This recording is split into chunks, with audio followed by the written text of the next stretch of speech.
Olá, alunos. Eu sou o professor Maurício, atuo aqui no Univem junto aos cursos de Ciência da Computação e também Sistemas de Informação, lecionando disciplinas na área de programação de computadores.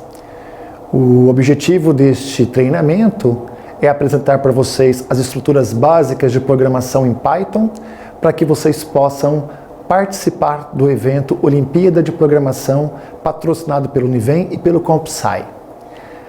A grande dificuldade quando se fala em programação, na verdade, é entender os processos lógicos que um certo problema envolve. Então, na medida do possível, nós vamos estar apresentando para vocês também como é o comportamento lógico do algoritmo, para que vocês possam, então, pensar em escrevê-los em Python.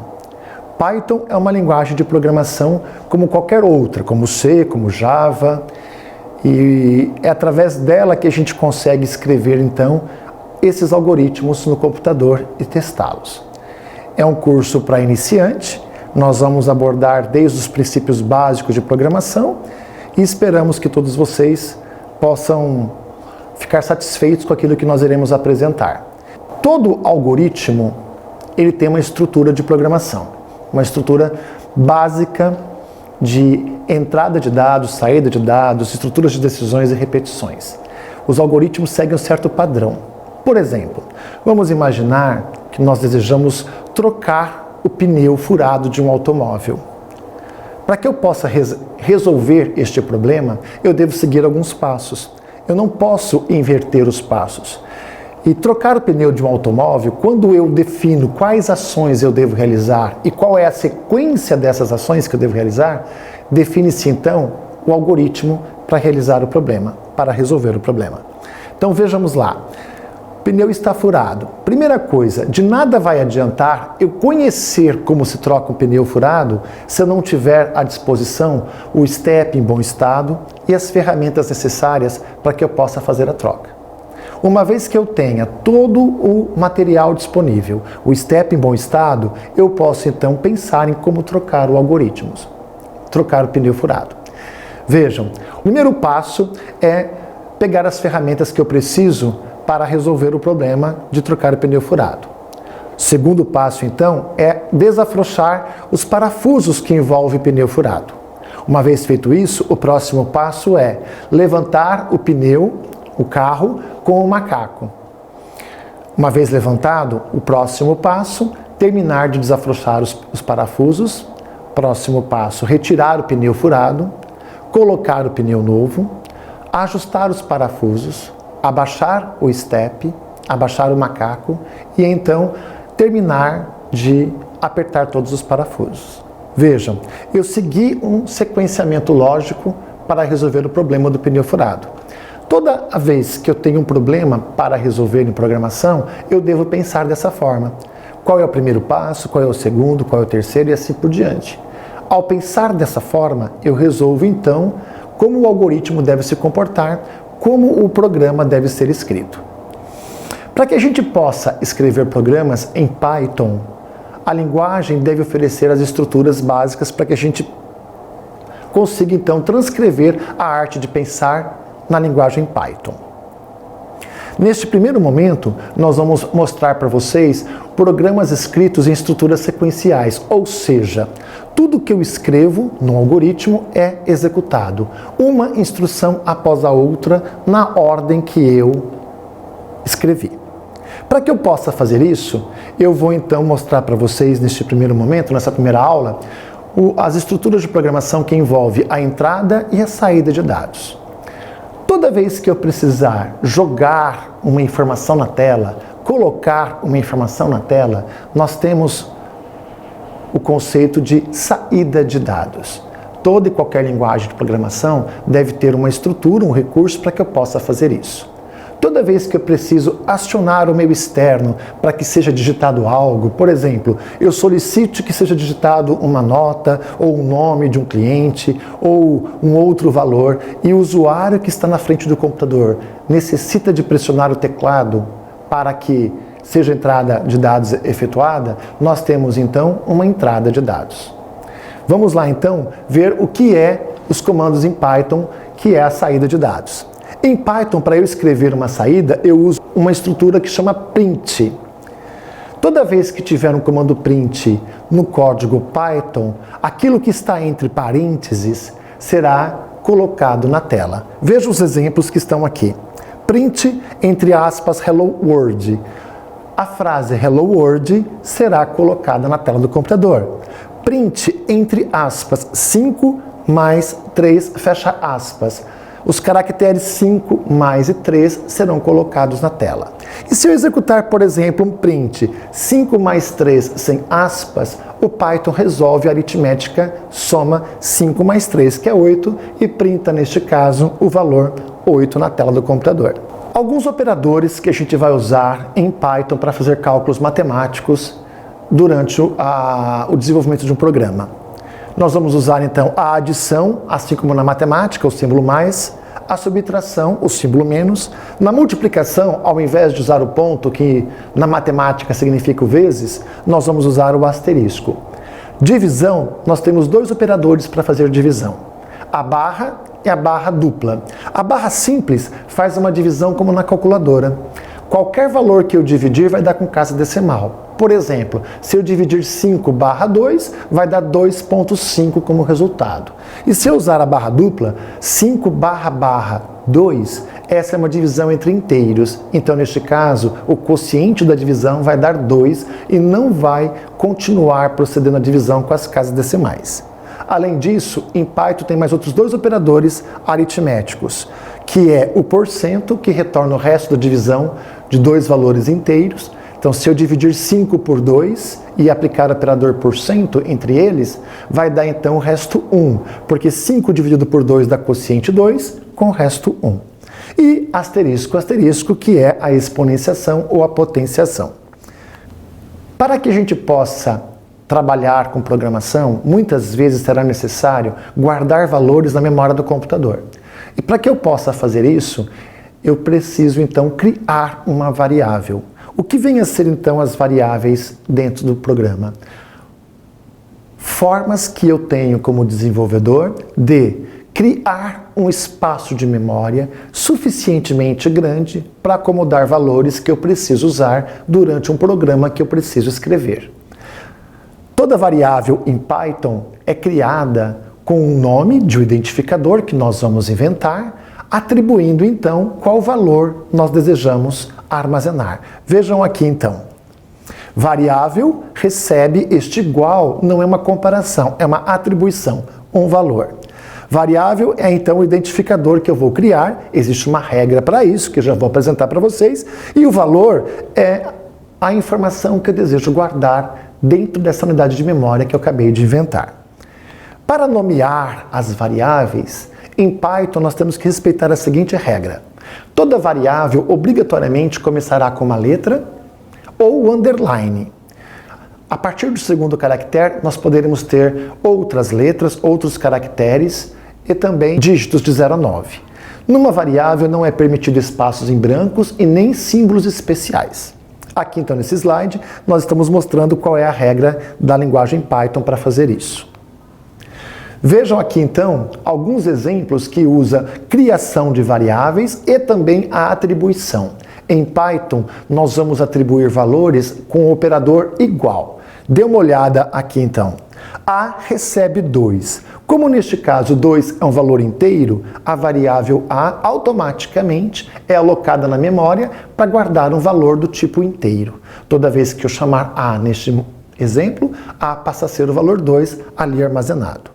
X recebe 7,5. Como nós estamos colocando na variável x o valor 7,5, 7,5 é um valor real, automaticamente a variável x é alocada na memória com espaço suficientemente grande para acomodar o valor real, no caso 7,5.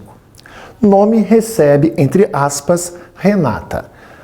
O nome Renata é atribuído para a variável nome. Neste caso aqui, então, nós temos uma variável criada do tipo string. Em Python, nós não temos a explicitação dos tipos de dados. Eles são implícitos na hora que nós declaramos as variáveis. Então, não há necessidade, como em outras linguagens, como Java e C, de declarar uma variável colocando qual é o tipo da variável. Python assume que o tipo passa a ser de acordo com o valor nela atribuído. Assim como nas outras linguagens, Python trabalha com os tipos básicos de programação. Int para representar números inteiros, float para números de ponto flutuante, que são os números reais, bool, variáveis booleana true e false, falso ou verdadeiro. Nós vamos ver no decorrer do nosso curso alguns exemplos que vão usar variáveis do tipo boolean, bool, e str, que vem da palavra string, para armazenamento de variáveis do tipo string. Em termos de tipos de dados, é possível no decorrer do programa da gente ter valores que são strings e naquele momento eu precisar fazer com que eles sejam inteiros ou reais. E isso então eu consigo fazer uma conversão durante a execução do programa para usar o valor da variável de acordo com o tipo que eu desejo. Para fazer a conversão, basta colocar o tipo na frente da variável que deseja ser convertida para o tipo específico. Então, por exemplo, a variável valor texto está com a string 26, não é o valor 26, são os caracteres 2 e 6. Quando eu coloquei no número a palavra lá, o número recebe int, entre parênteses, valor texto, ele pega o valor texto, que era a string 26, converte para valor int, que é o número 26 inteiro, atribui este número 26 inteiro à variável número. O número passa a ser agora o valor numérico inteiro 26. Na hora que eu executo o print, número mais 4, como o número era 26, 26 mais 4, eu tenho o valor 30. O valor 30, então, será ecoado, mostrado na tela do computador. Para encerrar essa primeira aula, constantes. A constante é um valor que nós usamos diretamente no momento que nós estamos escrevendo um código e este valor jamais será alterado. Nós podemos ter constantes que são numéricas e constantes que são caracteres.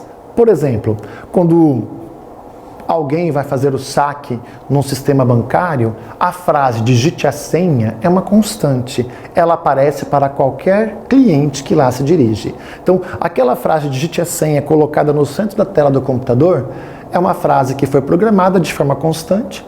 Qualquer usuário que venha usar o sistema bancário, aquela frase vai aparecer. Tá legal? Eu posso ter constantes numéricas também. Numa urna eletrônica, cada vez que eu voto para um candidato, mais um voto é somado para aquele candidato. Este mais um é a soma de uma constante cujo valor é 1. Então não importa quem esteja usando a urna eletrônica e qual seja o candidato que eu esteja escolhendo. Uma vez escolhido ele, este mais um, que é uma constante, é adicionado àquela variável totalizadora de votos daquele candidato. Aqui no exemplo, eu estou usando uma constante real 1.23. Não importa qual é o valor da variável entrada, a constante 1.23 vai multiplicar pelo valor que está na entrada e guardar o resultado, então, na variável resultado. Vamos falar um pouco mais, então, sobre a função printf, o comando printf da linguagem Python. Vejam aqui. Vamos imaginar que eu desejo exibir na tela João tem X anos, onde X é uma variável que contém o valor da idade de João. Então nós podemos em Python escrever esta frase de 3 formas distintas. Deem uma olhada aqui. Print, escreva na tela. Entre aspas, João tem, a frase João tem será colocada na tela. Vírgula, a variável X. Neste momento, o valor X será colocado na tela. Vírgula, aspa, anos. Então, o valor X será colocado entre as frases João tem e a palavra anos. Uma outra forma de fazer isso em Python também é usando o %d. %d é uma formatação para valores decimais. No lugar do %d, a variável que está sendo referenciada vai ser colocada naquele lugar que eu colocar este formato. Então vejam, entre aspas eu escrevo print, João tem %d anos. Na frente da aspas fechadas, %x. O que isso significa? Que a variável x vai ser colocada exatamente no lugar onde o %d está colocado dentro da frase do print. Então aí, ao executar essa instrução, vai sair João tem tantos anos. E a terceira e última forma é usar o abre e fecha chaves. No lugar que eu colocar o abre e fecha chaves, é o lugar que vai ser colocado o valor da variável referenciada ao final da frase. Então veja este terceiro e último exemplo. João tem, abre e fecha chaves, anos. Ponto format x. O valor da variável x formatada será colocado exatamente no lugar onde está o abre e fecha parênteses. Mais um exemplo um pouquinho mais aprofundado. Vamos imaginar que eu desejo colocar a frase agora. João tem 22 anos e apenas R$ 51,34 no bolso. Onde o nome João, a idade e o valor estejam todos armazenados em variáveis.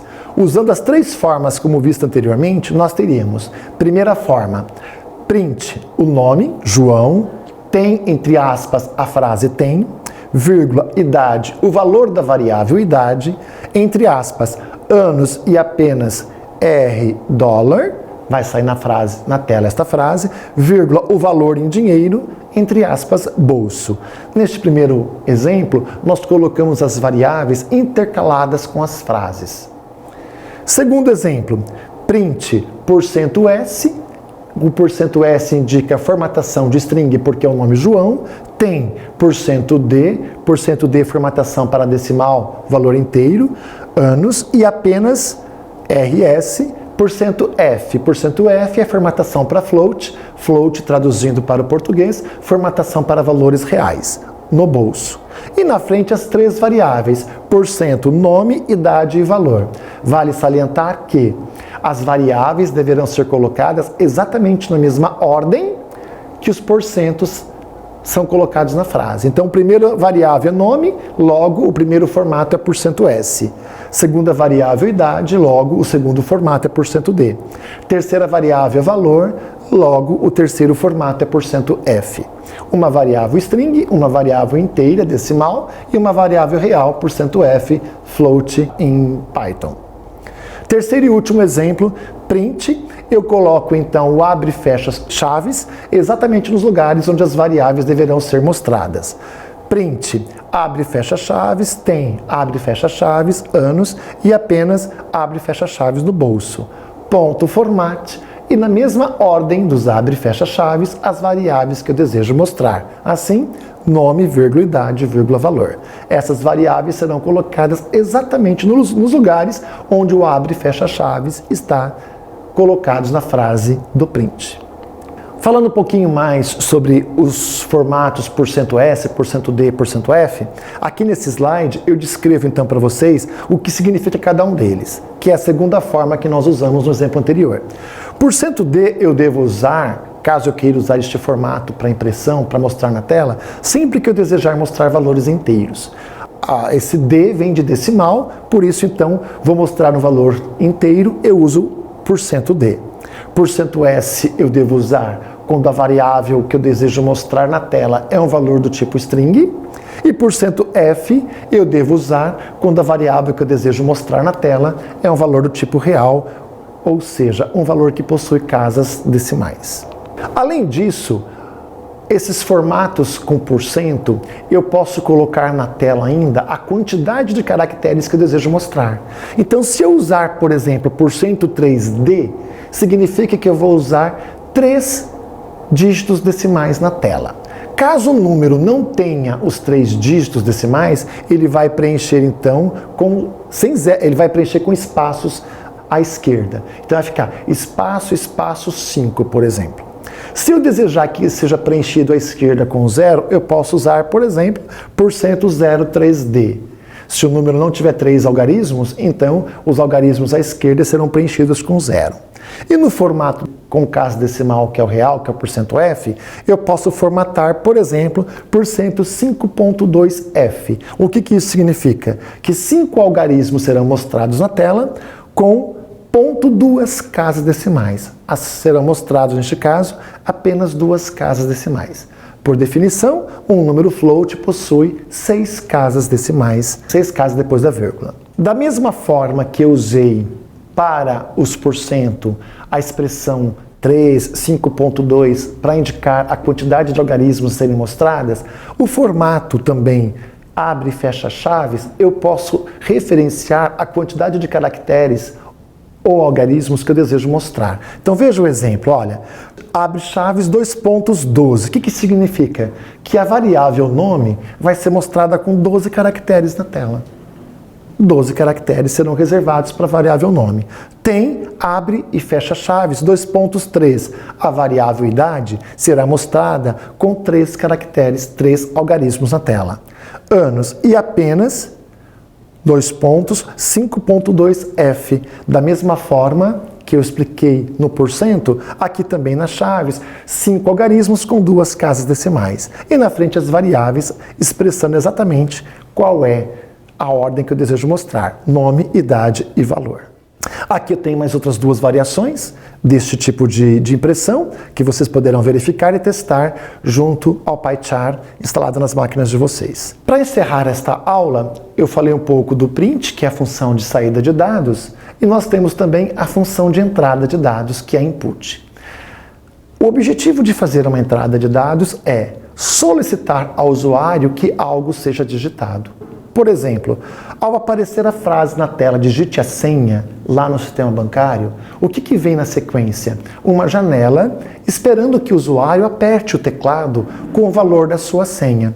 Ao pressionar o teclado com o valor da sua senha, o que o algoritmo está fazendo de fato? A entrada de dados, que aquela senha então que você pressionou vai entrar no sistema bancário. E aí então vai comparar com a tua senha e liberar ou não o sistema de acordo com a veracidade dela. Para fazer a entrada de dados em Python, nós vamos usar então a função input. Veja como é que ela funciona e a estrutura dela aqui no slide. Variável, a variável que vai receber o valor que vai ser digitado, ele pode ser string, real ou inteiro.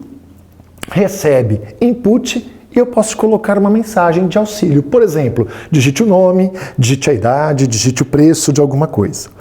Onde? Olha lá. A variável é a indicação do valor da variável, o identificador da variável, que vai armazenar o valor que foi pressionado pelo teclado. Tá legal? Veja alguns exemplos aqui. Olha lá. Print, informe seu nome. A frase informe seu nome é colocada na tela. Nome recebe input. A variável nome vai receber aquilo que o usuário pressionar. Então, a função input tem o objetivo de aguardar o teclado ser pressionado. Então, neste momento, o programa é parado, é uma função bloqueante, o programa para, espera o teclado ser pressionado. Então, logo o teclado seja pressionado, o dado ali pressionado, o dado ali digitado, é então atribuído à variável nome. Eu poderia substituir este print e este nome apenas por um input com a frase direto. Veja, nome recebe input, informe seu nome. Na própria função input, eu já posso colocar para ele a frase de auxílio, aquilo que será digitado. Então, esta frase vai ser colocada na tela, informe seu nome, e a entrada de dados vai ser aguardada, e aquilo que for pressionado, então, será armazenado na variável nome. Continuando ali, a última linha do código, olá, %s, %nome. O que vai sair na tela? Olá, o nome que foi pressionado vai ser colocado na tela. Vamos ver mais alguns exemplos aqui de entrada de dados, então. Vejam lá. Nome recebe, input, informe seu nome. O nome que foi pressionado será armazenado na variável nome. Por definição, a função input, ela lê todos os dados na forma string. Caso você queira digitar um valor e já convertê-lo para int ou para float, eu já posso usar então os tipos de dados int ou float na frente da frase. Veja o segundo exemplo. NASC recebe. Int, input, informe o ano do seu nascimento. Então, ao digitar lá 1998, por exemplo, que é o ano que a pessoa nasceu, este ano é 1998, é um string. Mas neste momento, com a instrução int ali na frente, ele será convertido para um valor inteiro e armazenado na variável NASC. Hoje recebe int, digite a data atual, o ano atual, né? 2019. E aí então, novamente, o valor 2019, que é string, será convertido para int e guardado na variável hoje. Veja o que nós fizemos ali na sequência. Idade recebe. Hoje menos NASC. Peguei o ano que foi digitado na variável hoje, subtrair o ano que ele nasceu, e isso vai retornar com a idade da pessoa em anos. E aí nós fizemos então alguns prints aqui para mostrar na tela a saída de dados. Vejam, print, olá, vai sair o nome da pessoa na tela. Você possui em torno de tantos anos de idade. Por que coloquei em torno de? Caso ele já fez aniversário, hoje nós estamos em julho, se ele já fez aniversário, a idade vai estar correta. Se ele fará aniversário daqui para frente, agosto, setembro, outubro, vai estar com um ano a menos ainda. Tá legal? E ali coloquei a última instrução, Enter, Input, pressione Enter para encerrar. Ao digitar esta sequência toda de programas, de instruções no PyChart, não é? E executar, o programa vai executar cada uma dessas instruções exatamente na ordem que aqui nós programamos. Com isso, então, prezados alunos, nós encerramos esta primeira aula que abordou a entrada e saída de dados com alguns exemplos.